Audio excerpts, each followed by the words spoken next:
சிந்தனைக்கு எதுவாக எடுத்துக்கொண்ட வேத பகுதி யோவான் எழுதின நற்செய்தி நூல் 12ஆம் அதிகாரம் வசனங்கள் 20 முதல் 26 முடிய உள்ள வசனங்களை வாசித்து நாம் சிந்தனை செய்வோம். நாம் சிந்தனைக்கு எதுவாக எடுத்துக்கொண்ட வேத பகுதி யோவான் 12ஆம் அதிகாரம் 20 முதல் 26 முடிய உள்ள வசனங்கள். கடந்த நாட்களில் 19 வசனம் வரைக்குமாய் நாம் படித்து நாம் அதை சிந்தித்திருக்கிறோம், தியானித்திருக்கிறோம். கர்த்தருடைய ஆவியானவர் நம்மோடு கூட அந்த பகுதி வரைக்குமாய் நம்மோடு கூட பேசியிருக்கிறார், நம்மை எச்சரித்திருக்கிறார், உணர்த்திருக்கிறார், சந்தேகம் இல்லை. இந்த நாளிலும் கூட நாம் தொடர்ச்சியை நாம் படிக்க முடியாது இருக்கிறோம்.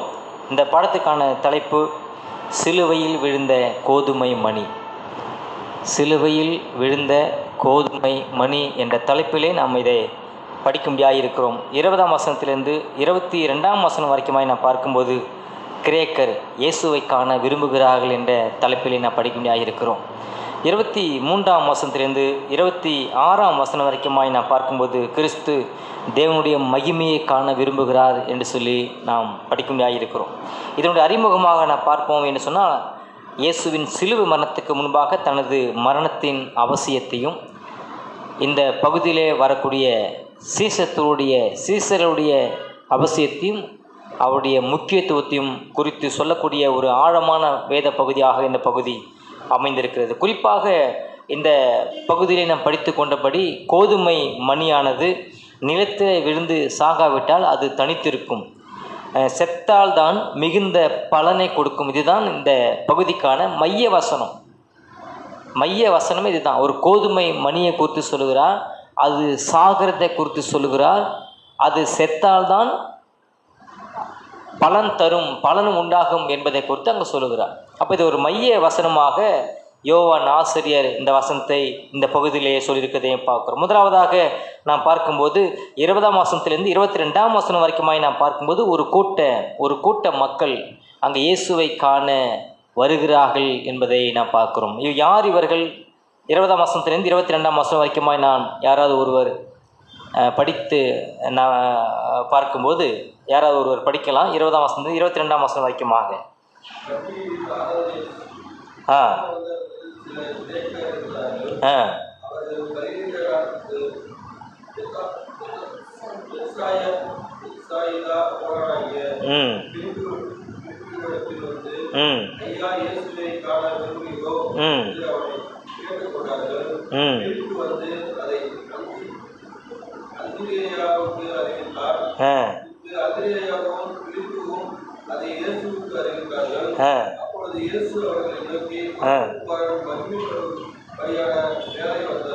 போதும் 22 வரைக்கும், 22ஆம் வசனம் வரைக்கும். இங்கே இயேசுவை காண விரும்புகிறவர்கள் அவர்கள் யார் என்று சொல்லும்போது இந்த பகுதியினுடைய பின்னணி சொல்லுவது அவர்கள் கிரேக்கர் என்று சொல்லி சொல்லுகிறது. இப்போ கிரேக்கர் என்பவர்கள் யார் அப்படின்னு சொன்னால் அவர்கள் புறஜாதியர் என்று சொல்லி நாம் புரிந்து கொள்கிறோம். அப்போ ஆரம்ப நாட்களிலே கிரேக்கர் யூத 2 பிரிவின மக்கள் இருந்ததாக நாம் பார்க்குறோம். அப்போ கிரேக்கரை யார் என்று சொல்லி புரிந்து வைத்திருக்கிறார்கள், அவர்கள் புறஜாதியர்கள் என்று சொல்லி புரிந்து வைத்திருக்கிறார்கள். வேதம் அப்படியான அவர்கள் அடையாளப்படுத்துகிறது. இப்போ யூத மக்கள் அவர்கள்தான் யெகோவா தேவனுக்கு சொந்தக்காரர்கள், யெகோவா தேவனை உடைய மக்கள் யார் என்று சொன்னால் யூத மக்கள். அப்போ யூத மக்களை இல்லாதவர்கள் எல்லாரையும் எப்படி என்று சொல்லி சொன்னதுன்னா அந்த நாட்களிலே அவர்கள் புறஜாதியார்கள், அவர்களை கிரேக்கர் என்று சொல்லி வந்தார்கள். இதுதான் வேதம் சொல்லக்கூடிய ஒரு உண்மையாக இருக்கிறது. அப்போது இவர்கள் யார் என்று சொன்னால் யூதர் அல்லாதவர்கள், இவர்கள் புறஜாதியார்கள். ஆனால் யூதரா அல்லாதவர்களாக இருந்தாலும் இவர்கள் புறஜாதியர்களாக இருந்தாலும் இவர்கள் எங்கு வருகிறார்கள்னு சொல்லி பார்த்தீங்கன்னு சொன்னால் வசனம் சொல்லுது, அவர்கள் யூதர்கள் அனுசரிக்கக்கூடிய யூத பண்டிகையான அதாவது பஸ்கா பண்டிகைக்கு அவர்கள் வருகிறார்கள். பஸ்கா பண்டிகை தொடர்ந்து யூத முறைமையில் நடந்து கொண்டே வருகிறது. இந்த பஸ்கா பண்டிகை யூதர்கள் அனுசரித்து கொண்டே வருகிறார்கள். இந்த பஸ்கா யாரை அடையாளப்படுத்துகிறது? நம்ம கடந்த காலத்திலே நாம் படித்தோம். அது வரக்கூடிய மேசியாவை அடையாளப்படுத்துகிறது. அது வரக்கூடிய இரட்சகரை, இயேசுவை வெளிப்படுத்தக்கூடிய தீர்க்கதரிசியாகிய இயேசுவை வெளிப்படுத்தக்கூடிய ஒரு அடையாள காரியமாக இருக்கிறது பஸ்கா. அப்போ இந்த பஸ்காவை அனுசரிப்பதற்காக அவர்கள் எருசலேமுக்கு வந்ததாக நாம் பார்க்கிறோம். அப்போது எருசலேமிலே என்ன நடக்குது? இந்த முதல் 20ஆம் வசனத்திலே நாம் பார்க்கும்போது நாம் என்ன பார்க்கிறோம்? அப்பண்டிகையின் பண்டிகையில் ஆராதனை செய்ய வந்தவர்களே சில கிரேக்கராக இருந்தார்கள் சொல்லி நான் பார்க்குறோம். அப்போது பண்டிகைன்னு சொல்கிறது, அது மட்டும் இல்லை இதில் ஆராதனைன்னு சொல்கிறது. இப்போ ஆராதனை செய்யும்படியாக இந்த புறஜாதியான மக்கள் எருசலேமுக்கு வருவதை நாம் பார்க்கிறோம். அது எவ்வளோ பெரிய ஒரு உண்மையை இந்த பகுதி வெளிப்படுத்தியிருக்கிறது. தொடர்ந்து நாம் படிக்கும்போது ஆராதனை என்று சொல்லும்போது ஆராதனுடைய மையமாக கடவுள் இருக்கிறார். ஆராதனுடைய அவசியம் கடவுளாக இருக்கிறார். ஆராதனுடைய நோக்கம் அது கடவுளாக இருக்கிறார். அந்த ஆராதனை யாருக்கு செய்ய முடியும், யார் செய்ய முடியும் சொல்லி சொன்னால் மனிதன் ஆராதனை செய்ய வேண்டும். யாரை என்று சொன்னால் தன்னை படைத்தவரை ஆராதனை செய்ய வேண்டும். தன்னை படைத்தவருக்கு அவன் கீழ்ப்படிந்து தன்னை படைத்தவரை நோக்கி பார்க்க வேண்டிய ஒரு நாள் தான் ஆராதனை என்று சொல்லக்கூடிய ஒரு நாளை கடவுள் ஏற்படுத்தி தந்தார். அப்போ படைப்பினுடைய நீதலின மனிதனுக்கு சொல்லக்கூடிய ஒரு செய்தி, ஒரு சத்தியம் என்னவென்று சொன்னால் அவனுக்கு திருமணத்தை எப்படியா கடவுள் ஏற்படுத்தி வைத்தாரோ ஓய்வு நாளே அதே போல் அவனுக்கு ஏற்படுத்தியிருக்கிறார். இதெல்லாம் படைப்பினுடைய நீதியை நாம் பார்க்கிறோம். கடவுளை ஆராதிக்கிறது என்பது மனிதனுக்கு கடவுள் படைப்பிலே கொடுத்த ஒரு நியதியாக இருக்கிறது. ஆகவே படைப்பு, அதாவது இந்த மனித பாவத்தின் விளைவாக இன்னைக்கு படைத்தவரை நம்பாததனுடைய விளைவாகவும் படைத்தவரை ஆராதிக்க முடியாதவனாக அவன் கடந்து சென்று கொண்டிருக்கிறான். தன்னுடைய மனம் போன போக்கிலே போய் கொண்டிருக்கிறான். ஆனால் இந்த பகுதியிலே நாம் பார்க்கும்போது கிரேக்கரான அந்த மக்கள் அவர்கள் பண்டிகையிலே அவர்கள் ஆராதிக்கும்படியாக வந்தார்கள். யாரை ஆராதிக்கும்படியாக வந்தார்கள் சொல்லி சொன்னால் அவர்கள் கேள்விப்பட்ட அந்த திருத்துவ தேவனை ஆராதிக்கும்படியாக வந்திருக்கிறார்கள். யெகோவா தேவனை ஆராதிக்கும்படியாக வந்திருக்கிறார்கள். அப்போது ஆராதனைக்கு சொந்தக்காரர் கடவுள் மட்டும்தான், வேறு யாரும் கிடையாது. அப்போ அந்த சிந்தனை, அந்த புரிதல் இந்த கிரேக்கரான மக்களுக்கு, புறஜாதியான மக்களுக்கு கிடைத்திருக்கிறது என்று சொல்லி நாம் பார்க்கிறோம். ஆராதனைக்கு முழு உரிமையாளர் யார் என்று சொன்னால் ஆண்டவராகிய இயேசு கிறிஸ்து. இன்றைக்கும் என்னுடைய சிந்தையில் ஆராதனை குறித்த ஒரு பார்வை, ஒரு தெளிவு, ஒரு புரிதல் இருக்க வேண்டும் என்று சொன்னால் இந்த ஆராதனை என்பது மனிதன் கண்டுபிடித்தது அல்ல, அது தேவன் கண்டுபிடித்தது, அது கடவுள் கண்டுபிடித்தது. அது எதற்காக கண்டுபிடித்திருக்கான்னு சொன்னால் எனக்காக கண்டுபிடித்திருக்கிறார். நான் என்னுடைய ஆண்டவரை நான் ஆராதிக்கும்படியாக என்னுடைய வேலையெல்லாம் விட்டு ஓய்ந்து நான் பரிசுத்தத்தோடு அவர் எதிர்பார்க்கிற விதமாக நான் அவருடைய சமூகத்திலே போய் அவரை நான் பாடல் வழியாகவும் வேத வாசிப்புகள் வழியாகவும் மன்றாட்டு ஜபங்கள் வழியாகவும் காணிக்கைகள் வழியாகவும் தசமபாக்கம் வழியாகவும் எல்லாவற்றுக்கும் மேலாக அவருடைய மன்னாவாகிய வார்த்தையின் வழியாகவும் நான் கேட்டு அவரை ஆராதிக்கும்படியாக போகிறேன். திருச்சபைக்கு போகிற அவசியம் அவரை ஆராதிப்பதற்காக. ஆகவே இந்த மக்கள் ஆராதனை செய்யும்படியாக வந்திருக்கிறார்கள். அப்படி வந்திருக்கிற இந்த வேலையில நான் பார்க்கும் அவர்கள் சொல்லக்கூடிய ஒரு வார்த்தையை நம்ம கவனித்து பார்த்தோம் என்று சொன்னால் ஐயா என்ற வார்த்தையை அவர்கள் பயன்படுத்துகிறார்கள். 21ஆம் வசனத்தை நீங்கள் பார்த்தீங்கன்னு சொன்னால் அவர்கள் கலிலேய நாட்டு பெத்சாயிதா ஊரானாகிய பிலிப்பினிடத்தில் வந்து ஐயா இயேசுவை காண விரும்புகிறோம் என்று அவனை கேட்டுக்கொண்டார்கள். இயேசுவை காண வேண்டும். எவ்வளோ பெரிய ஒரு தாகம் இந்த யூத மக்களுக்கு இல்லாமல், அதாவது இந்த புறஜாதிய மக்களுக்கு இருக்கிறது என்பதை இந்த பகுதியிலே நாம் படித்து புரிந்து கொள்கிறோம். இப்போ இவர்கள் வரும்போது எவ்வளோ ஏக்கத்தோடு, எவ்வளோ ஒரு கரிசனையோடு, உரிமையோடு ஐயா நாங்கள் இயேசுவை காண வேண்டும். இந்த வார்த்தை எப்படியாக இருக்குன்னு சொன்னால் சகேயு இயேசுவை காணுவதற்கு எவ்வளோ வாஞ்சையாக இருந்தானோ, எவ்வளோ ஆவலவனாக இருந்தானோ, அது போல இவர்கள் இயேசுவை காண விரும்புகிறோம், காண வந்திருக்கிறோம். இயேசுவை காண வந்திருக்கிற அவசியத்தையும் நோக்கத்தையும் இந்த இடத்துல பிலிப்பு என்ற அப்போஸ்தலனிடத்திலே சீசனிடத்திலே சொல்வதை நாம் பார்க்கிறோம். சகேயுவை போல இவர்கள் இயேசுவை காண வந்திருக்கிறார்கள். நிக்கோதேமை போல இவர்கள் இயேசுவை காண வந்திருக்கிறார்கள். அப்போது சகேயுவுக்கு என்ன தடை இருந்தது? இயேசுவை காணக்கூடாதபடிக்கு ஜனக்கூட்டம் தடையாக இருந்தது. நிக்கோதேமுக்கு எது தடையாக இருந்தது? தன்னுடைய பதவி, தன்னுடைய அரசாங்க உத்தியோகம் தனக்கு தடையாக இருந்தது. ஒரு அரசாங்க உத்தியோகத்தில் இருக்கக்கூடிய நான் இயேசுவை சந்திக்கிறதா? இயேசுனுடைய பிறப்பை தவறாக சித்தரித்து கொண்டிருக்கிற இந்த கூட்டத்தின் மத்தியிலே நான் மட்டும் போய் ஒரு யூதனாக இருக்கிற, ஒரு பரிசேயனாக இருக்கிற, ஒரு போதகனாக இருக்கிற நான் போய் இயேசுவை பார்த்தா என்னை இந்த யூத மக்கள் என்ன சொல்லுவாங்க? அரசு அதிகாரிகள் என்ன சொல்லுவாங்க? என்னுடைய வேலை பறி போய்விடும் என்று சொல்லி என்னை அவமானமாகவும் என்னை இழிவாகவும் பேசுவார்கள் என்று சொல்லி அவன் பகலிலே வருவதற்கு பயந்தவனாக இரவிலே வந்து இயேசுவிடத்திலே பேசுகிறதை நான் பார்க்கிறோம்.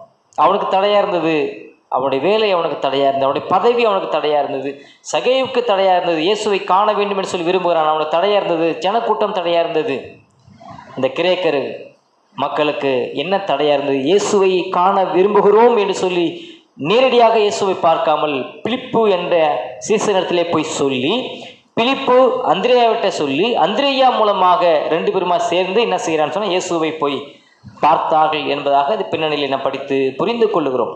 நீங்கள் யோசித்து பார்த்தீங்க அப்படின்னு சொன்னால், இப்போ ரட்சிப்பு என்பது யூதருக்கு மட்டுமல்ல, புறஜாதியருக்கும் உரியது என்பதை இந்த பகுதி மூலமாக, இந்த நிகழ்வு மூலமாக நாம் அறிந்து கொள்ளுகிறோம். யூதருக்கு மட்டும் ரட்சிப்பு இல்லை, புறஜாதியாருக்கும் ரட்சிப்பு கிடைக்கப் போகிறது, அது அவசியமானது என்பதை இந்த புறஜாதியான மக்கள் மூலமாக நாம் அறிந்து கொள்ளுகிறோம்.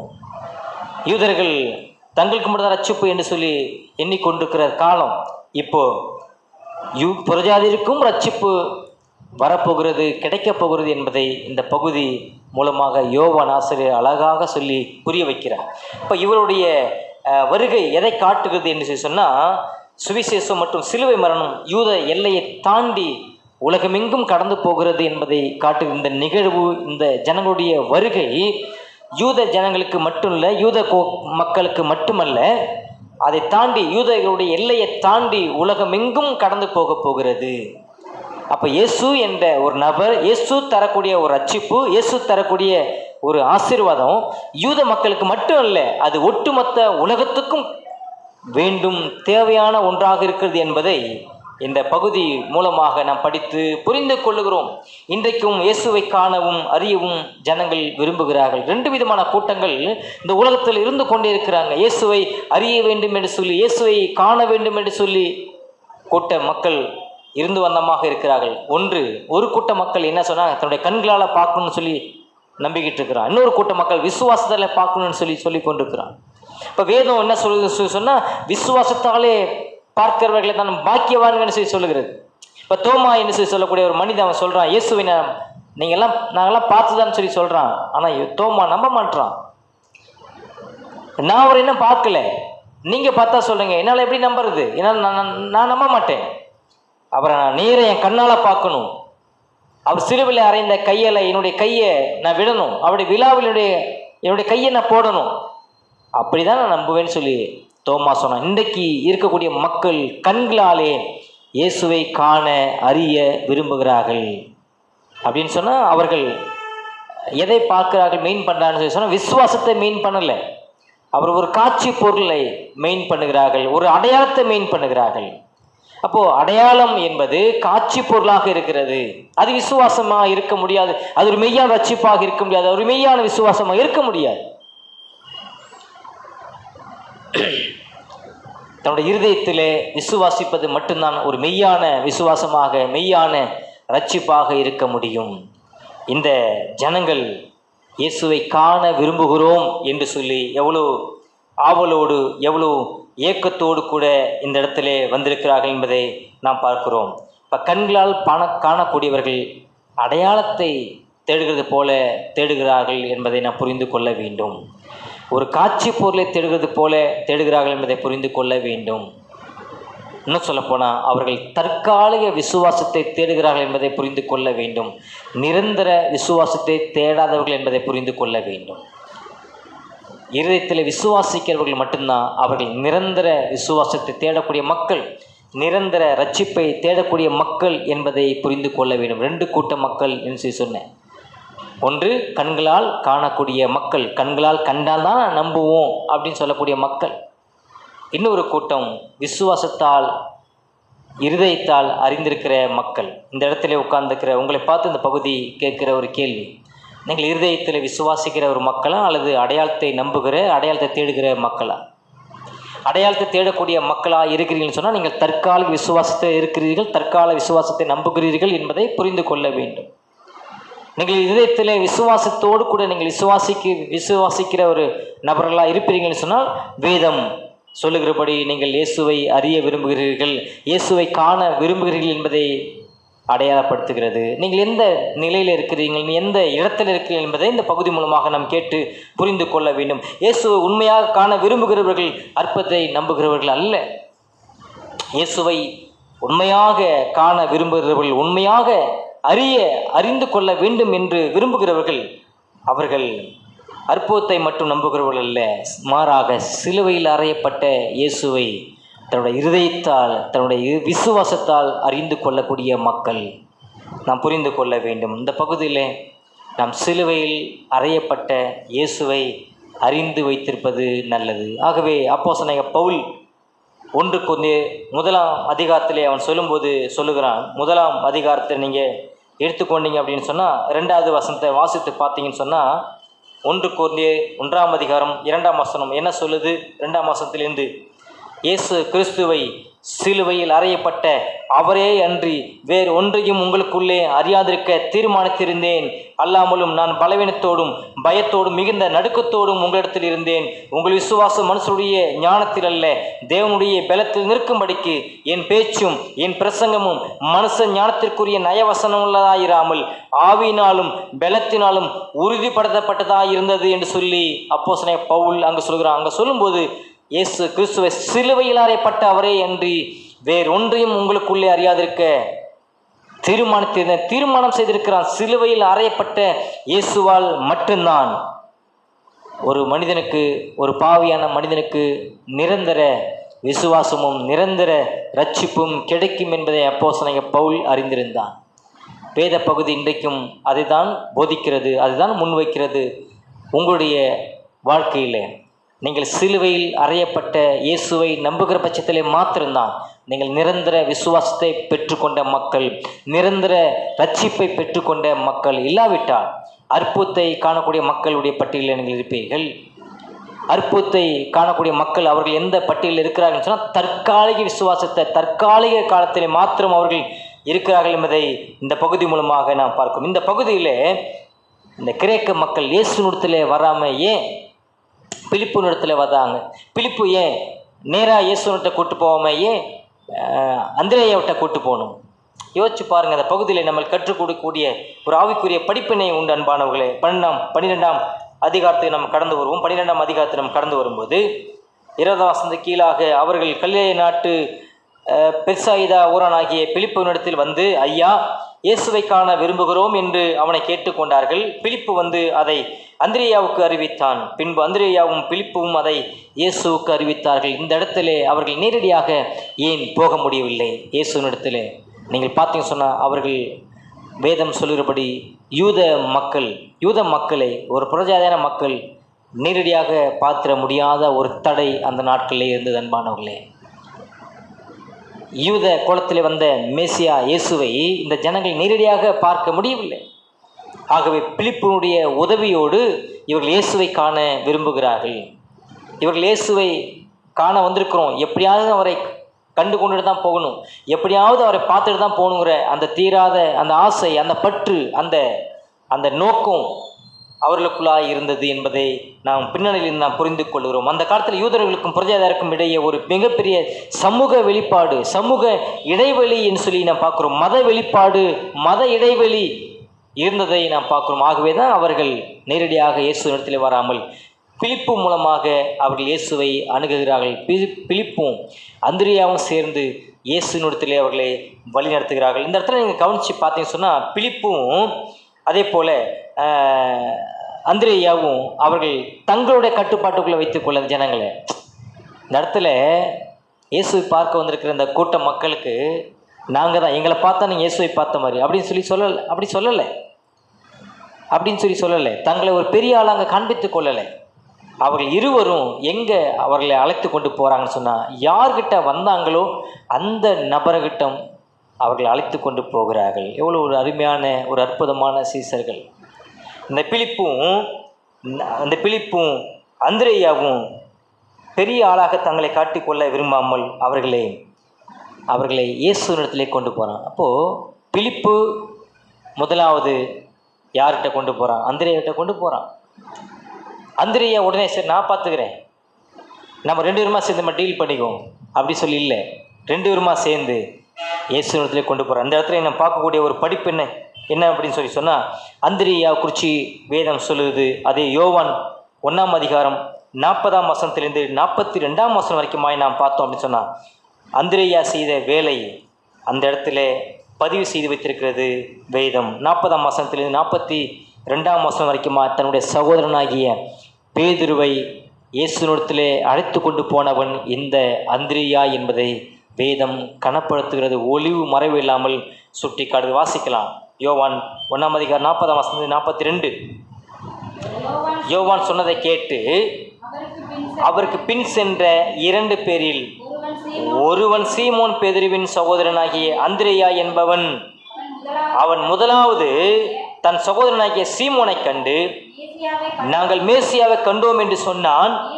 மேசியா என்பதற்கு கிறிஸ்து என்று அர்த்தமான். பின்பு அவனை இயேசுவினிடத்தில் கூட்டி கொண்டு வந்தான். தன்னுடைய சகோதரனாகிய பேதுருவை இந்த அந்திரேயா தான் இயேசுவினிடத்தில் கொண்டு வந்தான் என்பதை புரிந்து கொள்கிறோமா? இயேசு அவனை பார்த்து, நீ யோனாவின் மகனாகிய சீமோன், நீ கேபா என்னப்படுவாய் என்றார்.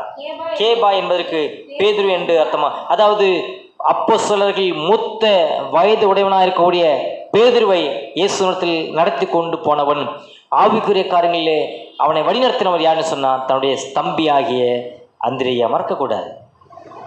எவ்வளோ பெரிய ஒரு பொறுப்பான வேலையை அந்திரேயா செய்திருக்கிறான் பாருங்கள். இந்த சீசத்துவ பணியில் அந்திரேயாவுடைய பணி இந்த இடத்துல வரவிருக்கக்கூடியது, கனப்படுத்தப்படக்கூடியது. அன்பானவர்களே, பிலிப்பு நிறுத்த இந்த மக்கள் வருகிறார்கள். தானே அந்த பிரச்சனையை தீர்த்து கொள்வதாக அவன் முற்படவில்லை, அவன் துணியவில்லை. அவன் எங்கே கூட்டு போகிறான்? அந்திரேயாவிட்ட கொண்டு போகிறான். அந்திரேயாவும் 2 பேருமா சேர்ந்து நம்மளை பார்த்தது போதும், அவங்களை அனுப்பிக்கலான்னு சொல்லி இருக்கலை. அவர்கள் 2 பேருமா சேர்ந்து அவர்களை எங்கே அழைச்சிட்டு போகிறாங்கன்னு சொன்னால், எங்கே வந்தார்களோ அந்த நோக்கத்தை நிறைவேற்றும்படியாக அழைத்து கொண்டு போகிறான். அப்போ அந்திரேயா என்னும் சீசன் தான் முன் வராமல் மற்றவர்கள் இயேசுவிடம் அவன் கொண்டு வந்த சீசனாக இருக்கிறான். தன்னை முன்னிலைப்படுத்தாமல், அதுதான் நம்ம கவனிக்க வேண்டிய ஒரு காரியம். தன்னை முன்னிலைப்படுத்தாமல், தான் தான் எல்லாம் அப்படி என்ற மனப்பாங்கோடு கூட அவன் செயல்படாமல், கடவுள் எனக்கும் ஒரு பங்கை கொடுத்திருக்கிறார், ஊழியத்தில் எனக்கும் ஒரு பொறுப்பை வைத்திருக்கிறார் என்பதை அறிந்தவனாக அந்திரேயா செயல்படுகிறான். அந்திரேயாவை பார்த்து பிலிப்பும் செயல்படுகிறான். இப்போ 2 பேர் நடந்து கொண்ட விதங்களை புதிதாய் வந்த அந்த கிரேக்க மக்கள், ரட்சிப்புகளை வந்த இந்த வரப்போகிற கிரேக்க மக்கள் இதே போல் தான் பின்பற்றுவார்கள். எவ்வளோ ஒரு பெரிய படிப்பினை இந்த இடத்துல நான் படித்து புரிந்து கொள்கிறோம்னு சொல்லி நான் பார்க்கணும். அப்போ இன்றைய அரசியலை நீங்கள் பார்த்தீங்க சொன்னால், இந்த பிஏ என்று சொல்லிக்கூட மனுஷன் இருப்பாங்க.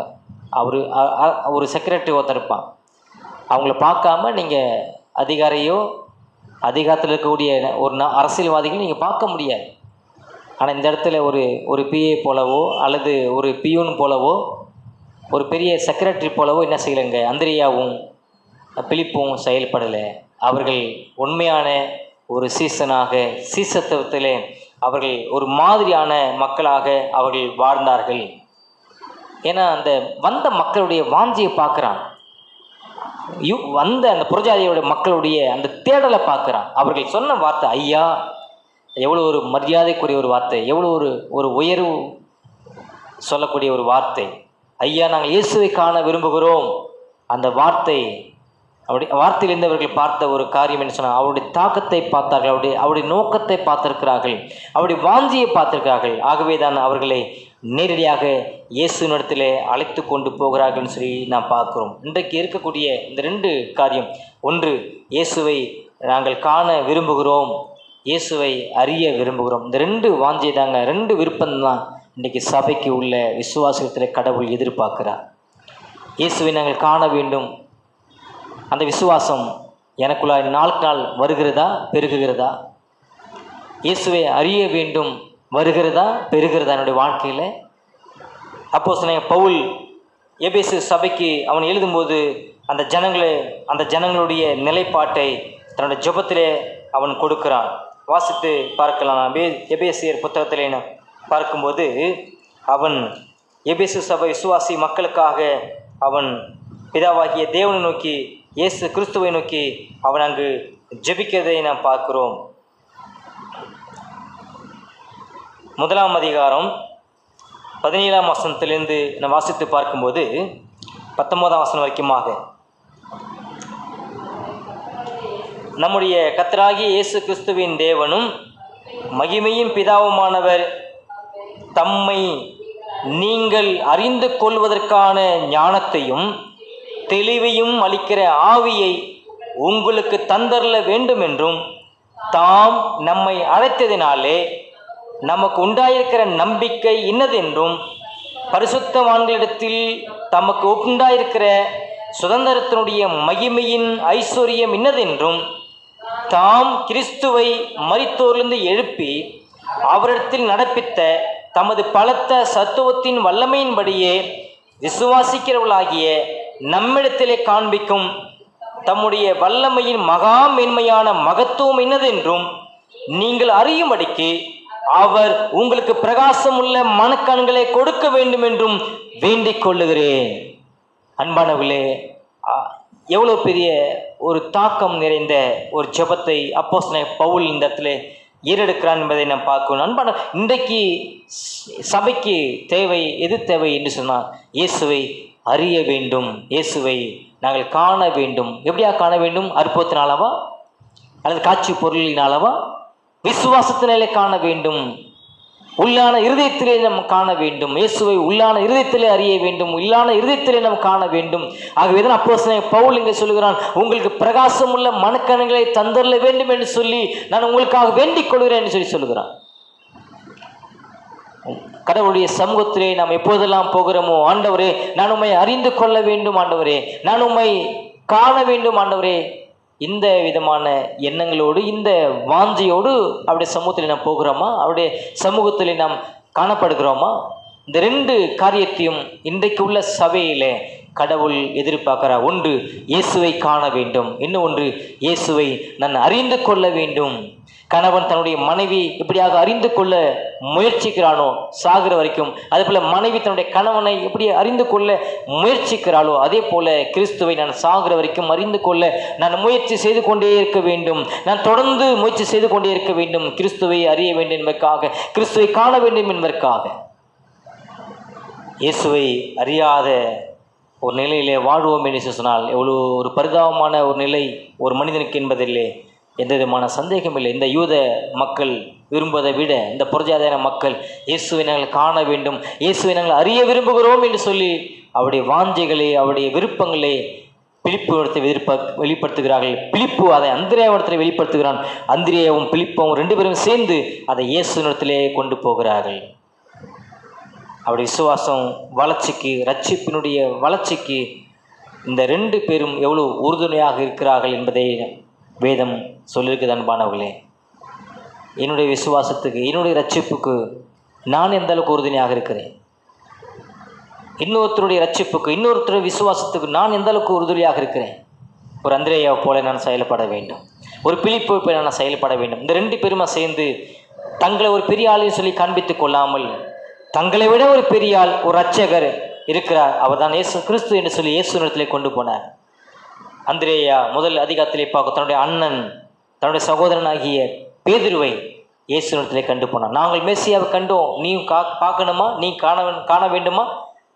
நான் போகிற பாதையில் நீ வா என்று சொல்லி தன்னுடைய அண்ணனை, தன்னுடைய சகோதரனாகிய பேதுருவை, மூத்த அப்போஸ்தலனை இயேசுவினிடத்திலே கொண்டு போனான். இன்றைக்கு சபைக்கு தேவையான ரெண்டு காரியம். ஒன்று, இயேசுவை அறிய வேண்டும். இன்னொன்று, இயேசுவை காண வேண்டும். நீங்கள் இயேசுவை அறிந்து கொண்டிருக்கிறீர்களா? அறிய விரும்புகிறீர்களா? விருப்பப்படுகிறீர்களா? இயேசுவை காண நீங்கள் விருப்பப்பட்டு கொண்டிருக்கிறீர்களா? விருப்பம் இருக்கா? இந்த நாட்களில் விருப்பம் குறைந்து கொண்டே இருக்கிறது, ஆர்வம் குறைந்து கொண்டே இருக்கிறது. நாம் கடந்த காலத்திலே படித்தது போல ஆதியில் கொண்டிருந்த அந்த அன்பு இன்னைக்கு இல்லை, ஆதியில் இருந்த அந்த பரிசுத்தம் இன்னைக்கு இல்லை, ஆதியில் இருந்த அந்த பக்தி இன்னைக்கு இல்லை, ஆதியில் இருந்த அந்த வைரக்கம் இன்னைக்கு இல்லை. குறைந்த வண்ணமாய் போய் கொண்டிருக்கிறது. அன்பானவர்களே, உங்களையும் என்னையும் சீர்தூக்கி பார்க்க வேண்டிய ஒரு நேரமாக, வேலையாக இந்த வேலை இருக்கிறது என்பதை மறந்துவிடக்கூடாது. இயேசுவை காண வேண்டும், இயேசுவை அறிந்து கொள்ள வேண்டும் என்பதை 20ஆம் வசனத்திலிருந்து 22ஆம் வசனம் வரைக்கும் என படித்து புரிந்து கொள்கிறோம். இரண்டாவதாக பார்க்கிறோம். முதல் பகுதியில் என்ன பார்க்கிறோம்? கிரேக்கர் இயேசுவை காண விரும்புகிறார்கள். இரண்டாவது பகுதியில் 23லிருந்து 26 வரைக்கும் கிறிஸ்து தேவனுடைய மகிமையை காண விரும்புகிறார். கிரேக்கர் இயேசுவை காண விரும்புகிறார்கள், ஆனால் இயேசுவோ தேவனுடைய மகிமையை காண விரும்புகிறார். நீங்கள் யோசிச்சு பார்த்தீங்க இந்த பகுதியில் அப்படின்னு சொன்னால், அவர்கள் இயேசுவினிடத்திலே வரவழைக்கப்படுகிறார்கள். இயேசு அவர்களுக்கு தரக்கூடிய பதிலை நாம் பார்த்தோம் அப்படின்னு சொன்னால் 23ஆம் வசனத்திலிருந்து நாம் படித்து பார்க்கும்போது 23ஆம் வசனத்திலிருந்து அவர் பேசுகிறார். அப்பொழுது இயேசு அவர்களை நோக்கி, மனுஷகுமாரன் மகிமைப்படும்படியான வேலை வந்தது. இவர் சொல்லக்கூடிய பதிலுக்கும் அந்த ஜனங்கள் கேட்ட கேள்விக்கு என்ன பதில், என்ன வித்தியாசம்? அவர்கள் சொன்ன காரியம், நாங்கள் இயேசுவை காண வேண்டும், இயேசுவை அறிய வேண்டும், இதுதான் அவருடைய கேள்வி, இதுதான் அவருடைய புரிதல். ஆனால் இவர் அதுக்கு எதிர்மறையாக, அதுக்கு நேர்மறையாக பதிலை கொடுக்கிறார். அங்கே என்ன பதில் கொடுக்கிறார்? அப்பொழுது இயேசு அவர்களை நோக்கி, மனுஷகுமாரன் மகிமைப்படும்படியான வேலை வந்திருக்குதுன்னு சொல்லி. புரியுதுங்களா? விளங்குதுங்களா? அந்த பதில் நமக்கே புரியல. அவர்களுக்கு எப்படி இருந்திருக்கும்? நேரடியாக சந்தித்து அவர்களுக்கு எப்படியாக இருந்திருக்கும் அப்படின்னு சொன்னால், அங்கே என்ன சொல்ல வருகிறது? அவருடைய பதில் வித்தியாசமாக இருக்கிறது, அவருடைய பதில் வினோதமாக இருக்கிறது. மனுஷகுமாரன் மகிமைப்படும்படியான வேலை வந்தது என்று சொல்லி. அப்போ யோவான் ஆசிரியர் எல்லா இடங்களிலும் சில இடங்களில் சொல்லி கொண்டு வருகிறார். யோவான் 2ஆம் அதிகாரத்தில் சொல்லுகிறான், 7ஆம் அதிகாரத்தில் சொல்லுகிறான், 12ஆம் அதிகாரத்தில் சொல்லுகிறான், என் வேலை இன்னும் வரவில்லை, என் வேலை இன்னும் வரவில்லை என்று சொல்லி கொண்டிருந்த யோவான் ஆசிரியர் இந்த இடத்துல என் வேலை வந்தது என்று சொல்லுகிறார். என்ன வேலை? இயேசு இன்னும் 2-3 நாளைக்கு பிறகு அவர் சிலுவைக்கு போகிறார். சிலுவையில் போய் அவர் மறிக்க அதுதான் அவருடைய வேலை. சிலுவையில் போய் மரித்து அடக்கம் செய்யப்பட போகிறார், அதுதான் அவருடைய வேலை. அடக்கம் பண்ணப்பட்ட இயேசு உயிர் தேடப் போகிறார், அவருடைய வேலை. அவர் மகிமை அடைய போகிறார், மரணத்தை அவர் ஜெயிக்க போகிறார், அதுதான் அவருடைய வேலை என்பதை யோவான் ஆசிரியர் இங்கு பதிவு செய்கிறான். அன்பானவர்களே, இயேசுவை மனுஷகுமார் மகிமைப்படியான வேலை வந்தது பல இடங்களில் சொல்லி கொண்டிருந்த அந்த மனிதன் இந்த இடத்துல, அதாவது இன்னும் வரவில்லைன்னு சொல்லி கொண்டிருந்த அந்த மனிதன் இந்த இடத்துல மகிமைப்படும்படியான, மனுஷகுமார் மகிமைப்படும்படியான வேலை வந்துவிட்டது என்று சொல்லி அவன் சொல்லுகிறான். இந்த பகுதியில் மகிமைப்படும்படியான வேலை வந்தது. இதன் மூலமாக தான் உலகிற்கு வந்த நோக்கத்தை இயேசு வெளிப்படையாக நிறைவேற்றுகிறார். அதாவது அதை அறிவிக்கிறார், வெளிப்படையாக அவர் அறிவிக்கிறார். மரணத்தை குறித்த காரியத்தை இன்னும் தெளிவாக சொல்லப்போகிறார். கோதுமை மணியை குறித்து சொல்லப்போகிறார்.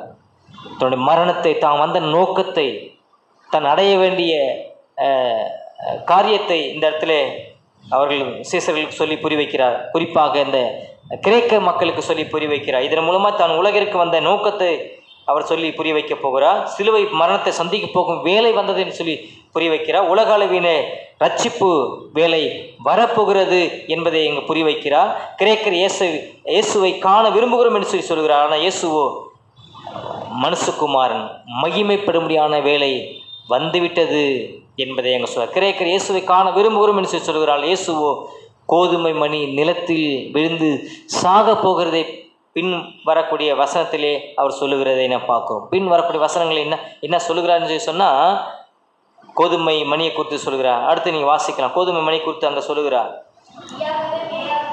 மெய்யாகவே மெய்யாகவே நான் உங்களுக்கு சொல்லுகிறேன், கோதுமை மணியானது நிலத்தில் விழுந்து சாகாவிட்டால் தனித்திருக்கும், செத்ததை ஆகில் மிகுந்த பலனை கொடுக்கும் என்று சொல்லி இந்த இடத்துல கோதுமை மணியை குறித்து முதலாவது 23ஆம் வசனத்திலே மனுஷகுமார் மகிமைப்படும்படியான வேலை அவங்களுக்கு புரியல.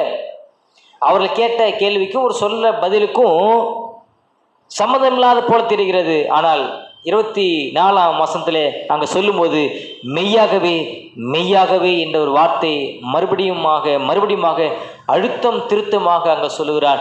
கோதுமை மணியானது நிலத்தில் விழுந்து செத்தால் அது பலனை கொடுக்கும், சாகாவிட்டால் அது தனித்திருக்கும் என்ற ஒரு உண்மையை அந்த ஜனங்களுக்கு சொல்லுகிறார். தான் வந்த நோக்கத்தை அங்கே சொல்லுகிறார்.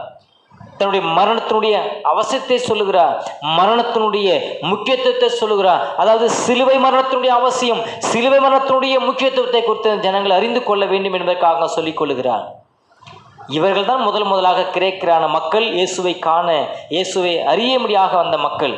இவர்கள் மூலமாக இவர்களை கடந்து, அதாவது யூத எல்லையை தாண்டி, யூத எல்லையை கடந்து இந்த புரஜாதியாருடைய எல்லை அதை தாண்டி முழு உலகத்துக்கும் இயேசு கிறிஸ்துனுடைய சிலுவை மரணம் தேவை, இயேசு கிறிஸ்துனுடைய சிலுவை மரணம் அவசியம் என்பதை சொல்வதற்காக இந்த பகுதி, இந்த நிகழ்வு நடைபெற்றுகிறது, அனுமதிக்கப்பட்டிருக்கிறது என்பதை மறந்துடக்கூடாது. கிரேக்கர் இயேசுவை நோக்கி பார்க்க வந்திருக்கிறார்கள், இயேசுவோ சிலுவை நோக்கி பார்க்கும்படியாக வந்திருக்கிறார்.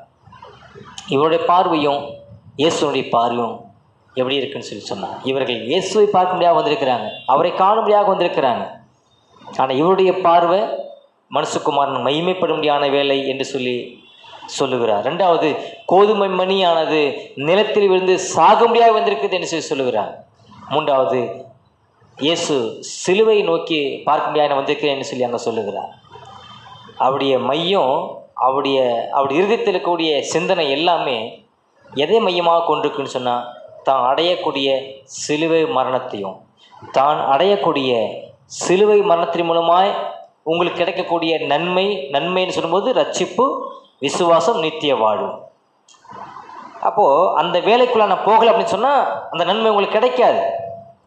அதுதான் இந்த கோதுமை மணிக்கு ஒப்பிட்டு அங்கே சொல்லுகிறார். அப்போது இந்த இயேசுனுடைய சிலுவை மரணம் என்பது யூதனுக்கு மட்டும் அல்ல, யூதனுக்கும் புரஜாதியான மனுஷனுக்கும் அப்போ சிலுவை மரணம் தான் அது தீர்வை கொண்டு வரும் என்பதை இந்த இடத்துல அந்த புரஜாதியான மக்கள் இடத்துல தொடர்ந்து சொல்லிக்கொண்டே இருக்கிறார், வலியுறுத்தி கொண்டே இருக்கிறார். அன்பானவர்களே, யூதனுக்கு சிலுவை எவ்வளோ முக்கியமோ அதே போல் புரஜாதியானுக்கும் சிலுவை முக்கியமாக இருக்கிறது.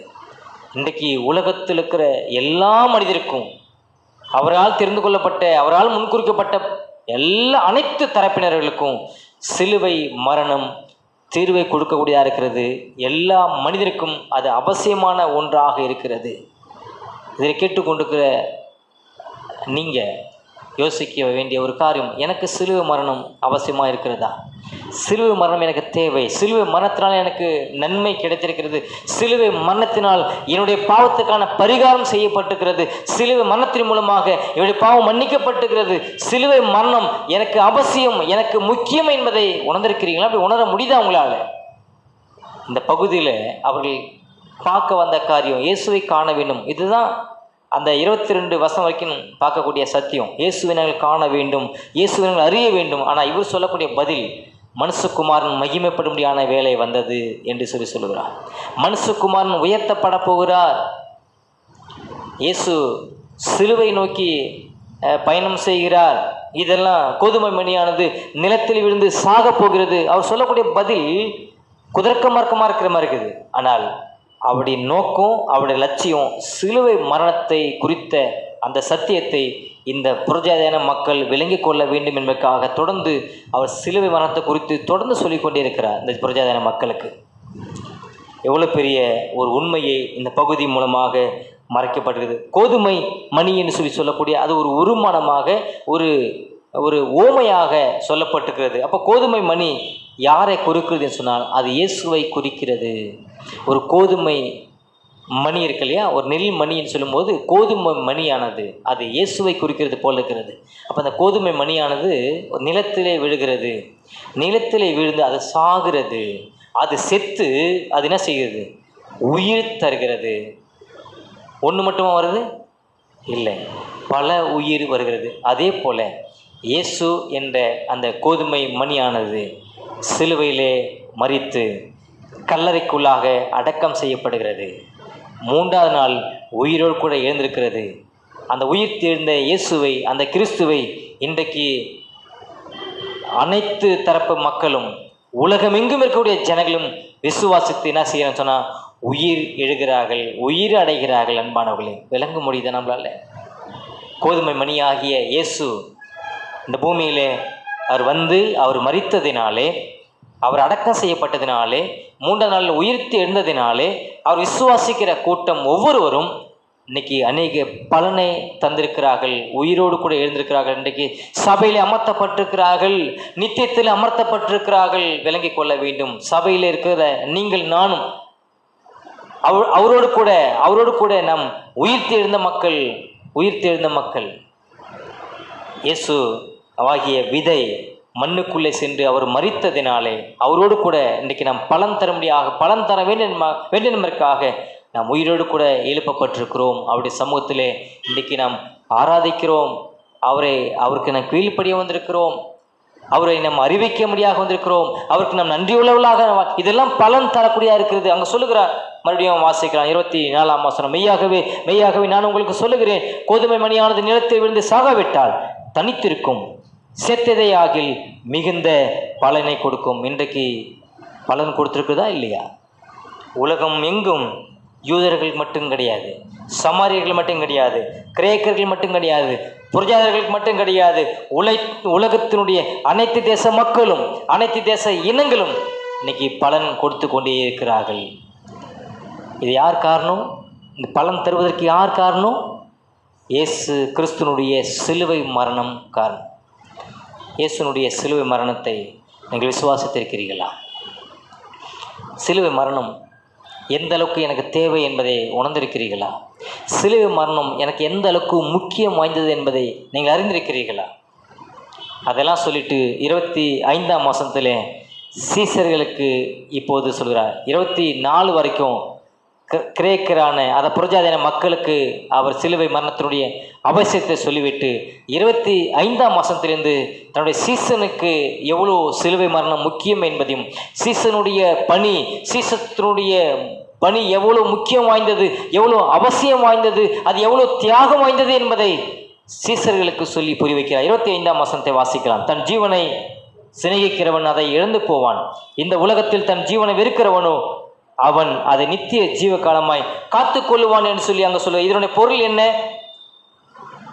வாழ்க்கையை வெறுக்க வேண்டும் என்பதற்காக இந்த வார்த்தை சொல்ல, வாழ்க்கையை வெறுக்க வேண்டும் என்ற அர்த்தத்தில் இதை சொல்லலை. மாறாக அங்கே என்ன சொல்கிறார் அப்படின்னு சொன்னால், தன் ஜீவனை நேசிப்பது என்பது என்ன அப்படின்னு சொன்னால், கடவுளுடைய சித்தத்தை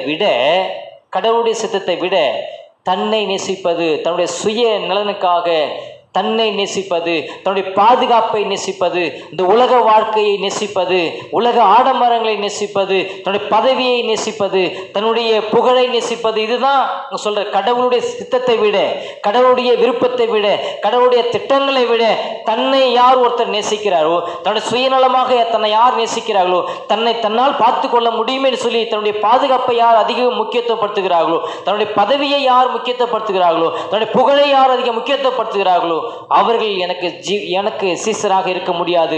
அவர்கள் இந்த நித்திய வாழ்வை இழந்து போவார்கள், அவர்களால் நித்திய வாழ்வை பெற முடியாது என்பதை சொல்லுகிறார். எவ்வளோ பெரிய ஒரு உண்மையை இந்த சீசனுக்கு சொல்லி புரிய வைக்கிறார். நித்திய ஜீவனை இழந்து போகக்கூடியவர்கள் யார் தெரியுமா? நலனுக்காக இயேசுவை தேடுகிறவர்கள், சுய லாபத்துக்காக இயேசுவை தேடுகிறவர்கள், சுய பதவிக்காக, சுயத்தை தக்க வைப்பதற்காக, சுய பாதுகாப்புக்காக இயேசுவை தேடுகிறவர்கள், இயேசுவை நம்புகிறவர்கள், அவர்கள் நித்திய வாழ்வை பெற்றுக்கொள்ள மாட்டார்கள், நித்திய வாழ்வை இழப்பார்கள். இங்கே கிரேக்கனுக்கும் பாடம், சீசனுக்கும் பாடம், 2 பேருக்கும் பாடத்தை சொல்லிக் கொடுக்குறார். இயேசுவை நீ அற்புதத்துக்காக தேடினீங்க அப்படின்னு சொன்னால், நீ நிச்சயமாலுமே விசுவாசத்தினால, இருதயத்தினால தேடாத ஒரு மனுஷன் என்பதை நீ புரிந்து கொள்ள வேண்டும். இது முதல்ல அந்த கிரேக்கனுக்கு சொன்ன ஒரு பாடம். இந்த இடத்துல எங்க சொல்கிறார், சீசன் என்பவன் தன்னைத்தானே வெறுக்கணும்னு சொல்லி நாம் இன்னும் மார்க்கு, மத்தேயு போன்ற புத்தகத்தில் வாசிக்க முடியும். அப்போ சீசன் என்னவன், தன்னை நேசிக்கிறவன் அங்கே என்ன செய்வான்னு சொன்னால், நித்திய வாழ்வை இழந்து போவான். தன்னுடைய சுயநலத்தை, தன்னுடைய பாதுகாப்பை, தன்னுடைய வசதியை நம்புகிறவன், நேசிக்கிறவன் நித்திய வாழ்வை இழந்து போவான். இப்போ நித்திய வாழ்வை பெறக்கூடிய மனிதன் யார் அப்படின்னு சொன்னால், இந்த உலக வாழ்க்கையை, அதாவது சுயநலத்தை வெறுப்பவன், சுயநலமான காரியத்தை வெறுக்கிறவன், சுயபோகமான ஆடம்பரத்தை, சுயபோகமான ஆசையை, சுயபோகமான உலக பிரகாரமான வசதியை அவன் விரும்பாதவன், அவன் வெறுக்கக்கூடியவன் எனக்கு சீசனாக இருப்பான், அவன் நித்திய வாழ்வை பெறுவான் என்று சொல்லி சொல்லுகிறான். இந்த செய்தி அந்த சீசர்களுக்கு மட்டும் இல்லை, இன்றைக்கு உட்கார்ந்துக்கிற உங்களுக்கும் எனக்கும் சித்து தான் இந்த இடத்துல ஆவியானவர் பேசி கொண்டிருக்கிறார். நீங்கள் நித்திய ஜீவனை சுதந்திரித்துக் கொள்ள வேண்டும், நீங்கள் நித்திய ஜீவனை நீங்கள் பெற்றுக்கொள்ள வேண்டும், நித்திய ஜீவனை சுதந்திரித்துக் கொள்ள வேண்டும் என்பதற்காக நீங்கள் அழைக்கப்பட்டிருக்கிறீர்கள். நீங்கள் நித்திய வாழ்வை இழந்து போகக்கூடாது என்பதற்காக தொடர்ந்து கடவுளுடைய சத்தியம் உங்களுக்கு தரப்பட்டு கொண்டிருக்கிறது, மறந்துடக்கூடாது. இப்போ நித்திய வாழ்வை நாம் பெற்றுக்கொண்ட நிச்சயத்தோடு கூட நாம் வாழ வேண்டும் என்பதை இந்த பகுதி மூலமாக நாம் படித்து புரிந்து கொள்ளுக வேண்டும். நித்திய ஜீவனை அடையக்கூடியவன் தன்னுடைய பாதுகாப்பை வெறுக்கக்கூடியவனாக இருக்கிறான், தன்னுடைய சுயத்தை அவன் வெறுக்கக்கூடியவனாக இருக்கிறான், தன்னுடைய சுய வசதியை அவன் வெறுக்கக்கூடிய ஒருவனாக இருக்கிறான். நீ நித்திய வாழ்வு பெறக்கூடிய ஒரு மனிதனாய் இருக்க விரும்பவாயானால், நீ உண்மையாக சீசனாய் இருக்க விரும்பவாயானால், நீ இதெல்லாம் வெறுத்து தான் ஆக வேண்டும், வேறு ஆப்ஷனே கிடையாது.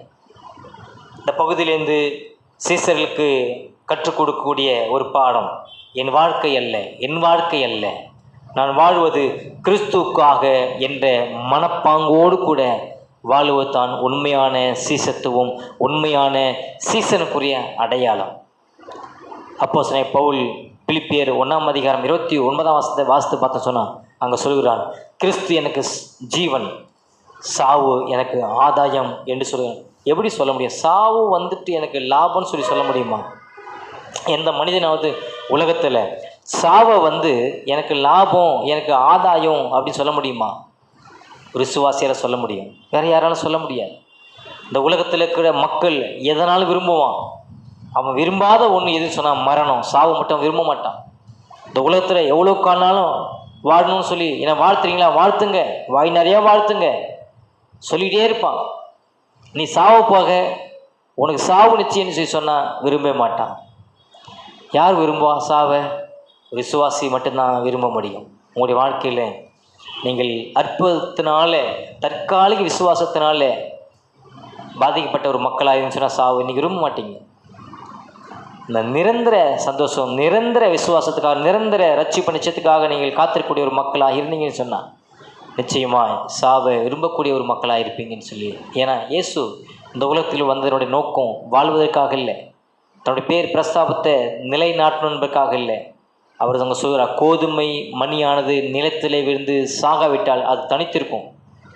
அப்போ இயேசு சாகாமையே அரண்மனையில் இருந்து ராஜாவா தொடர்ந்து ஆட்சி செய்து கொண்டே இருக்கலாம். அவரால் இருக்க முடியுமா? முடியாதா? முடியும். வந்தது நோக்கம் அது இல்லை. அவர் நிலத்திலே விழுந்து சாக வேண்டும், சிலுவை மரணத்துக்கு போய் சாக வேண்டும்.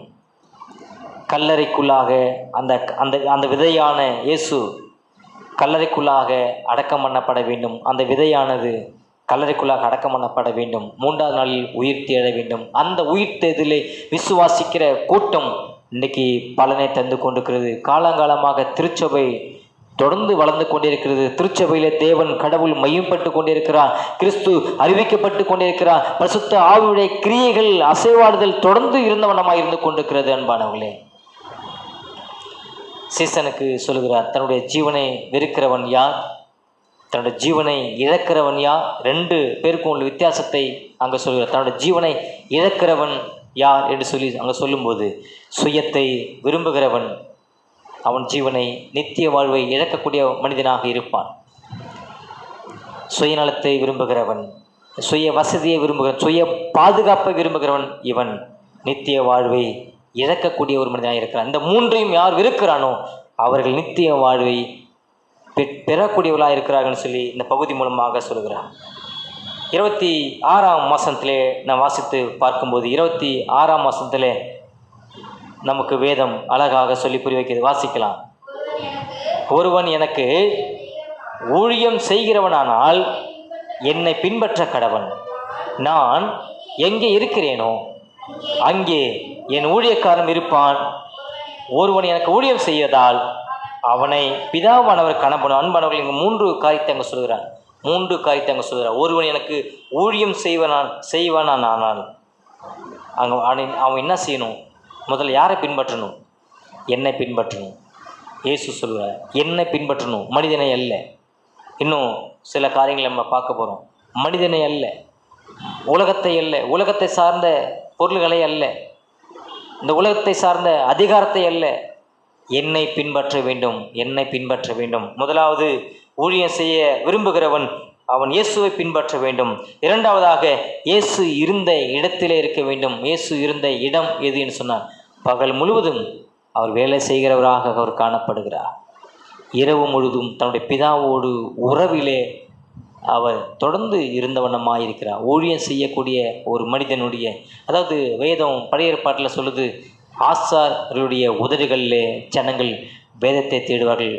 ஊழியக்காரன் வாயை திறந்தால் வேதமாகத்தான் இருக்கணும், கடவுள் சம்மந்தமான வார்த்தையாகத்தான் இருக்கணும், கடவுள் சம்மந்தமான பேச்சாக தான் இருக்கணும்.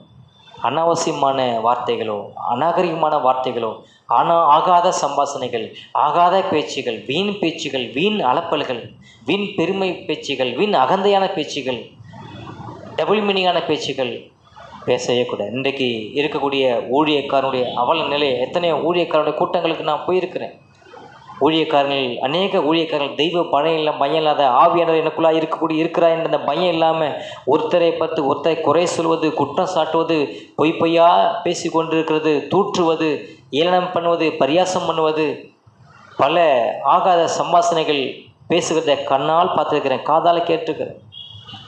கடவுள் வெட்கப்படுவார். அவர்களை ஊழியக்காரர் என்பதற்கு வெட்கப்படுவார். படையேற்பாட்டில் சொல்ல ஜனங்கள் ஆசாரியனுடைய உதடுகளிலே எதை தேடுவாங்க? வேதத்தை தேடுவார்கள், கடவுளுடைய வார்த்தையை தேடுவார்கள். அவன் வாயை திறந்தா கடவுள் சம்பந்தமான வார்த்தைகளாக இருக்கணும் என்று சொல்லி. இப்போது நான் எங்கே இருக்கிறேனோ அவனும் அங்கே இருப்பான் அப்படின்னு சொன்னால், இயேசு எங்கே இருக்கிறார்? பகல் முழுவதும் அவர் வேலை பார்த்து கொண்டே இருக்கிறார், பிதாவுடைய சித்தத்தை நிறைவேற்றி கொண்டே இருக்கிறார். இரவிலே எங்கே இருக்கிறான்னு சொன்னால், பிதாவுடைய சமூகத்திலே அவர் ஜெபித்து கொண்டே இருக்கிறார். ஒரு ஊழியக்காரன் ஊழியம் செய்ய விரும்புகிறவன் இந்த 3 காரியத்தையும் செய்ய வேண்டும். 1, இயேசுவை பின்பற்ற வேண்டும். மனிதனை அல்ல, உலகத்தை அல்ல, உலகத்தை சார்ந்த காரியங்களை அல்ல, உலகத்தை சார்ந்த பணத்தை அல்ல, பொருளை அல்ல. அவன் யாரை பின்பற்ற வேண்டும் சொன்னால், இயேசுவை பின்பற்ற வேண்டும் முதல் காரியமாக. 2வது, இயேசு இருந்த இடத்திலே அவன் இருக்க வேண்டும். எலியாவே, உனக்கு எங்கென்ன வேலை? அவன் உயிருக்கு பயந்து ஒரு குகைக்குள்ளே போய் ஒளிந்து கொண்டிருக்கிறான். உயிருக்கு பயந்து குகைக்குள்ளே போய் ஒளிந்து கொண்டிருக்கிறான். ஆண்டவர் கேட்குறான், எலியாவே உனக்கு இங்கே என்ன வேலை? அவன் அங்கே சொல்கிறான், ஆண்டவரே, நான் உமக்கு முன்பாக பயபக்தி உள்ள ஒரு மனிதன். நான் இல்லைன்னு சொன்னால் உம்முடைய வேலை செய்யறதுக்கு யாரும் ஆள் இல்லை. அதனால தான் என்னை காப்பாற்றிக் கொள்வதற்கு நான் குகைக்குள்ளே ஒளிந்து கொண்டிருக்கிறேன். ஒரு நொண்டி சாக்கு சொல்கிறான். ஆண்டவர் அங்கே சொல்கிறார், எனக்கு முன்பாக, அதாவது பாகாலுக்கு முன்பாக, விற்கிற வழிபாடுகளுக்கு முன்பாக மண்டியிடாத, வணங்காத 7000 முழங்கால்கள் எனக்கு முன்பாக இருக்கு.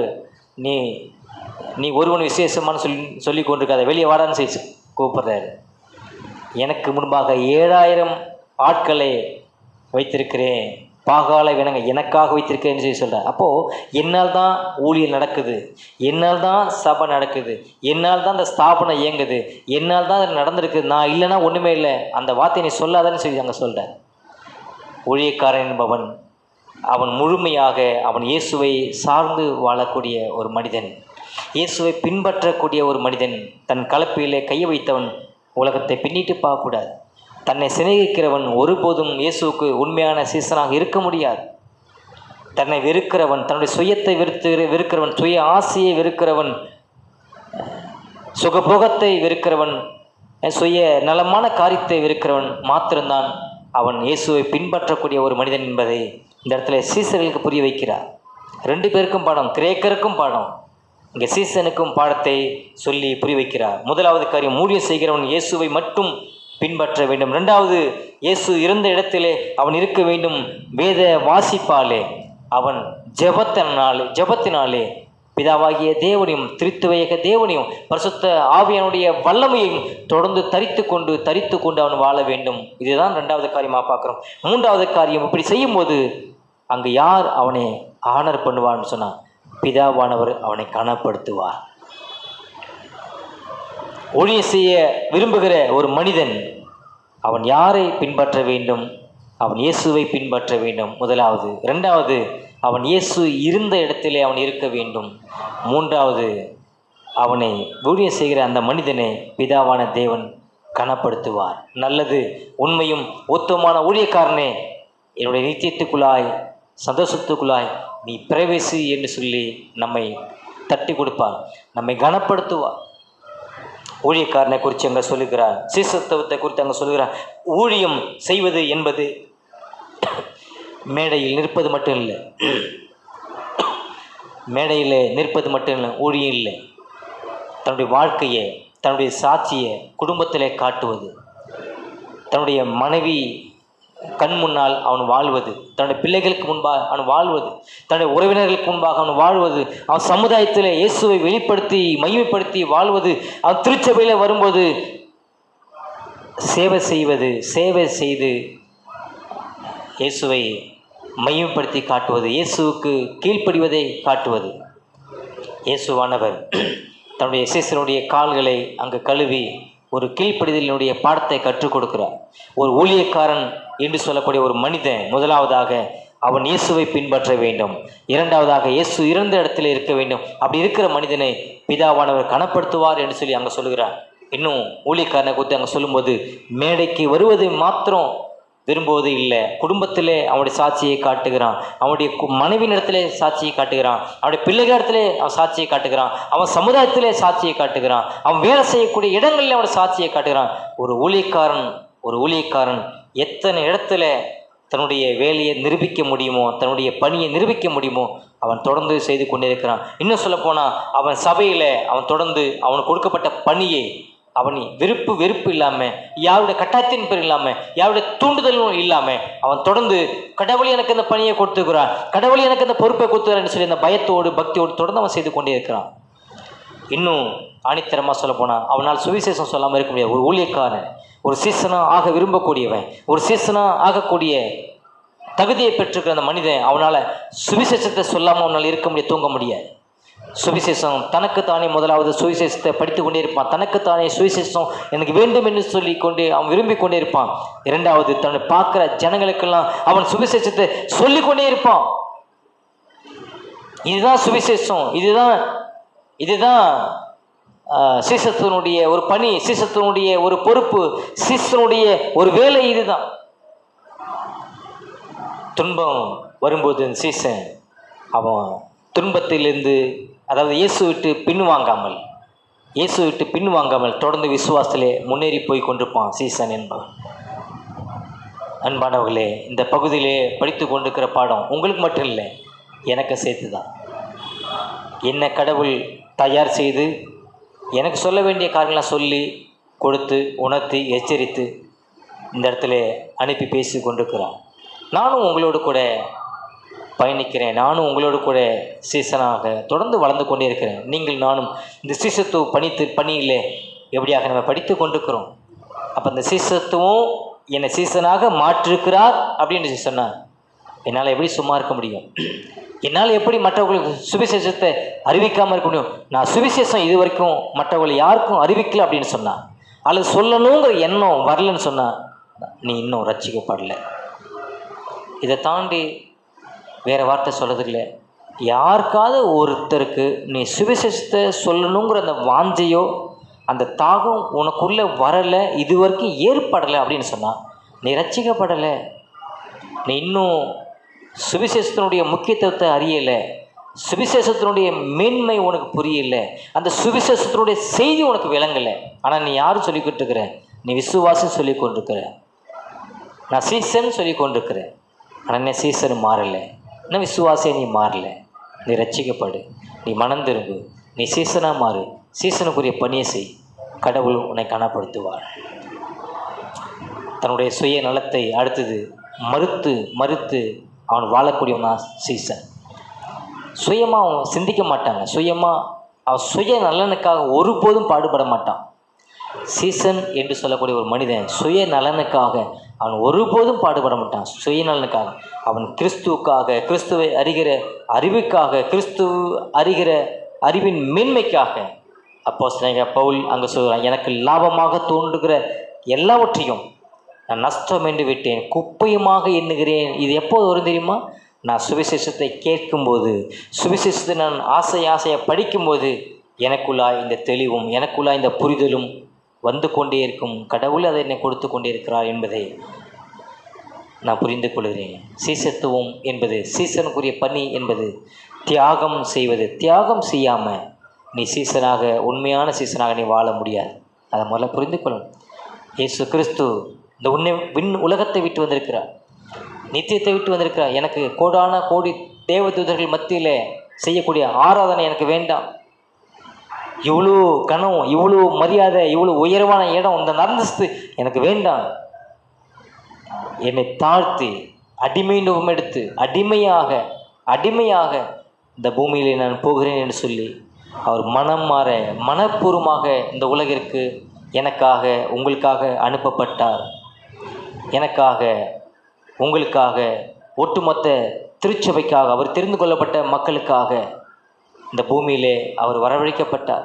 கன்னி மரியின் வயிற்றிலே அவர் பாலகனாக பிறந்தார், அவர் வளர்ந்தார், 33 வருடத்தில் சிலுவைக்கு சென்றவர் மரித்து அடக்கம் செய்யப்பட்டு உயர்த்தி எழுந்தார்.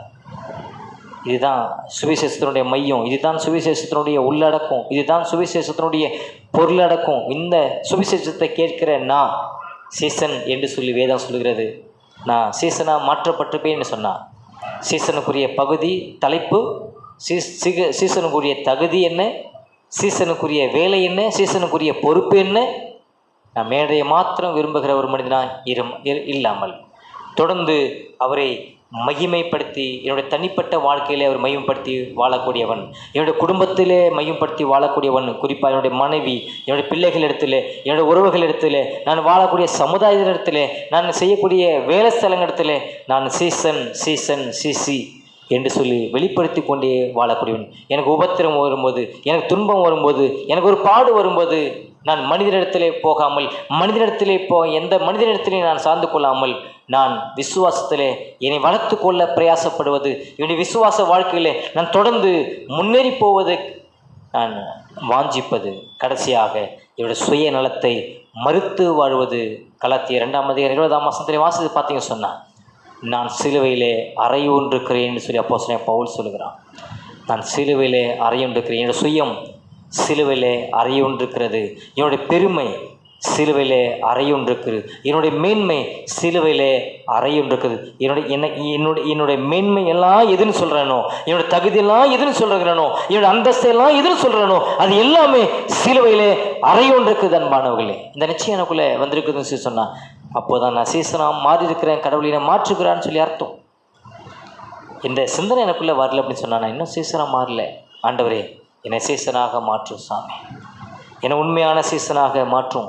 தியாகம் இல்லாமையே நான் சுயநலமாக வாழ்ந்து கொண்டிருக்கிறேன். என்னோட சுயநலத்தை நீர் மாற்றும், என்னோட சுய பெருமை நீர் மாற்றும், என்னோட சுய மேன்மையில நீர் மாற்றும். தொடர்ந்து நீர் எப்படி தியாகம் செய்து வாழ்ந்தீரோ அதே போல் நானும் தியாகம் செய்து வாழ்வதற்கு எனக்கு உதவி செய்யும் ஆண்டவரேன்னு சொல்லி நம்ம சொல்லுவோம். இன்னும் ஒரு சில காரியத்தை சொல்லி நான் வேகமாக முடிக்கிறேன். இந்த பகுதியில் இயேசுவை காண விரும்புகிறவர்கள் அவரை குறித்து வேதம் சொல்லுது, தேடுகிற இருதயம் உள்ள மக்கள் என்பதை புரிந்து கொள்கிறோம். இயேசுவை காண விரும்புகிறவர்களை குறித்து இந்த பகுதி என்ன சொல்லுது தெரியுங்களா? அவர்கள் தேடுகிற இருதயம் கொண்டவர்கள். உங்களை பார்த்து அப்படி சொல்ல முடியுமா? என்னை பார்த்து அப்படி சொல்ல முடியுமா? தேடுகிற இருதயம் கொண்ட மக்கள், தேடுகிற இருதயம் கொண்ட சீசன். என்னை பார்த்து இந்த பகுதி என்ன சொல்லுது? எனக்கு தெரியாது, எனக்கும் கடவுளுக்கும் உள்ள அந்த உறவிலே நான் சொல்ல முடியும். தேடுகிற இருதயம் கொண்ட, என்னுடைய இருதயம் யாரை தேடுகிறது? மனிதனை தேடுகிறதா? மனிதனுடைய பிரதான தேவைகள் இன்றைக்கி என்ன தெரியுமா? பணம், பதவி, புகழ், வீண் புகழ்ச்சி, வீண் பெருமை, வீண் ஆடம்பரம், இதுதான் எனக்கு மிகப்பெரிய தேவையாக இருக்குது. ஆனால் எல்லாம் தேவையாக இருக்குன்னு சொல்லி சொல்கிறான். எனக்கு இயேசு தேவைங்கிறத சொல்ல மாட்டான். உங்களுடைய தேவைகள் எதுவாக இருக்கிறது? இந்த காலை நேரத்தில் ஆவியானவர் உங்களோடு கூட பேசி கொண்டிருக்கிறார். என்னோடய தேவைகள் எதுவாக இருக்கிறது? பணமாக இருக்கிறதா? பதவியாக இருக்கிறதா? வீண் புகழ்ச்சி, வீண் பெருமை, உலகத்தை சார்ந்த காரியம் இருக்கிறதா? இது உங்களை அழிக்கும், கடவுளை விட்டு பிரிக்கும், கடவுளுடைய உறவிலிருந்து உங்களை பிரிக்கும், கடவுளுடைய ஆசீர்வாதத்திலிருந்து உங்களை பிரிக்கும். இது ஆசீர்வாதமான காரியங்கள் அல்ல, இதெல்லாம் உலகத்துக்குரிய காரியங்கள், சாபத்துக்குரியான காரியங்கள். மறந்துவிடக்கூடாது. அப்போது தேடுகிற இருதயம் என்று சொல்லும்போது யாராக இருக்க வேண்டும் என்று சொன்னால் இயேசுவாக மாத்திரம் இருக்க வேண்டும். நீ உண்மையான சீசனாக இருப்பீ என்று சொன்னான், உண்மையான சீசியாக இருப்பீ என்று சொன்னான். உன்னுடைய இருதயம் யாரை தேடுகிறதா இருக்க வேண்டும்? இயேசுவை தேடுகிறதாக இருக்க வேண்டும். இயேசுவை தேடுகிற இருதயமாக இருக்க வேண்டும். அப்படி இருக்கிறதா? யோசித்துப்பார். ரெண்டாவது, பிலிப்பு, அந்திரேயா 2 சீசர்கள் தங்களிடம் வந்த மக்களை தாங்களே வைத்து கொள்ளாமல் அவர்களை இயேசுவினிடத்திலே அவர்களை வழிநடத்தினார்கள். உண்மையான ஊழியம், உண்மையான சீசத்துவம் என்பது என்னை பாருங்கள் என்பது சொல்லுவது அல்ல, மாறாக இயேசுவை நோக்கி பாருங்கள் என்று சொல்லுவது. என்னை நோக்கி பாருங்கள், எல்லாம் சரியாயிடும். என்னை பார்த்தா நீங்கள் இயேசுவை பார்த்த மாதிரி, என்னை பார்த்தா நீங்கள் பிதாவை பார்த்த மாதிரி, என்னை பார்த்தா நீங்கள் பரலோகத்தை பார்த்த மாதிரி, நீங்கள் எல்லாம் சொல்லிக்கொண்டு தெரிகிற கூட்டத்தின் மத்தியில் வாழ்ந்து கொண்டுக்கிறோம். மாணவர்களை மறந்துடக்கூடாது. இயேசு முக்கியம் இல்லை, வேதம் முக்கியம் இல்லை, ஆவியானவர் முக்கியம் இல்லை, நான் உங்களுக்கு முக்கியம் என்று சொல்லி எத்தனையோ ஊழியக்காரர்கள் இன்றைக்கி, எத்தனை சபை இன்றைக்கி சின்ன பின்னமாகி கொண்டிருக்கிறது, சீரழித்து கொண்டிருக்கிறது. மக்களை கண்மூடித்தனமாக ஆனால் பிலிப்பும் அந்திரேயாவும் சொல்கிறார், என்னை எங்கள் நோக்கி பார்க்காதீர்கள், எங்கள் நோக்கி பார்க்காதீர்கள், நீங்கள் யார் நோக்கி பார்க்க வேண்டும்? இயேசு நோக்கி பார்க்க வேண்டும். அவர் தானே உங்களுக்காக இந்த உலகத்திலே வந்தவர், அவர் தானே உங்களுக்காக உலகத்தில் அனுப்பப்பட்டு வந்தவர், அவர் தானே உங்களுக்காக சிலுவையில் இன்னும் கொஞ்சம் 2-3 நாளுக்கு பிறகு அவர் மரிக்கப் போகிறார், அவர் தானே உங்களுக்காக ஒரு அடக்கம் பண்ண போகிறார், அவர் தானே உங்களை மன்னிக்கப் போகிறார், உயிர் தேடப் போகிறார், மகிமை அடையப் போகிறார். அவரை நீங்கள் நம்புங்கள், அவரை நீங்கள் விசுவாசியுங்கள், அவரை நோக்கி பாருங்கள். அப்போஸ்தலர் 3ஆம் அதிகாரம் முதல் வசனத்தில் அப்போஸ்தலனாகிய யோவானும் பேதுரும் அவர்கள் தேவாலயத்துக்குள்ளே போகிறாங்க. பிச்சை எடுக்கிறவங்களுக்கு வழியில் பிச்சை கட்டு கொண்டிருக்கிறான். அப்போது பேதுரும் அப்போஸ்தலன் என்னை நோக்கி பாருங்க அப்படின்னு சொல்லி அங்கே சொல்கிறாங்க. அவன் ஏதாவது கிடைக்குமா, பெரிய பொக்கிஷம் கிடைக்குமா, பெரிய காணிக்கை கிடைக்குமான்னு சொல்லி யோசித்து பார்க்குறான். அப்போது பேதுரு சொல்கிறான், வாசிச்சு பாருங்க, அதை நீங்களே வாசிங்க. அப்போஸ்தலர் 3ஆம் அதிகாரம் முதல் வசனம். ம் ம் தேவாலயத்துக்கு போனார்கள். அப்பொழுது தன் தாயின் வயிற்றிலிருந்து சப்பானியாய் பிறந்த ஒரு மனுஷனை சுமந்து கொண்டு வந்தார்கள். தேவாலயத்திலே பிரவேசிக்கிறவர்களிடத்தில் நாடோறும் அவனை அலங்கார வாசல் எனப்பட்ட தேவாலய வாசல் வைப்பார்கள். தேவாலயத்திலே பேதுருவையும் யோவானையும் கண்டு கேட்டார். யோவானும் அவனை உற்று பார்த்து என் நோக்கி பாருங்கள் என்றார்கள்.